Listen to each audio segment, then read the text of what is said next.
ఏసే సిలువ మీద అందరూ అనుకుంటున్నారు, ఏంటి ఈయన దేవుడా, ఇలా నిలిపేస్తే, ఇలా చంపేస్తే, ఇలా అయిపోయి ఈయన ఒక దేవుడా అనుకుంటున్నారా?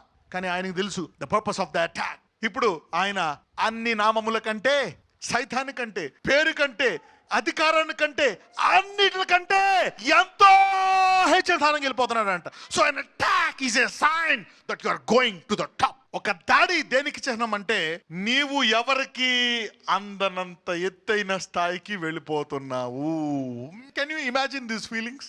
ఈ రెండు ఫీలింగ్స్ ఉండాలి బిలీవర్కి. You need to have both the feelings. అందుకే అంటారు జ్ఞానము. God want to talk to you.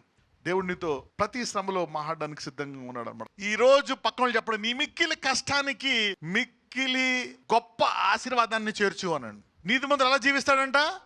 Faith. This is faith language. Nobody can receive it. కేవలము దేవుని ప్రేమించు వారికే పనిచేస్తుంది. It's will work only for true God lovers.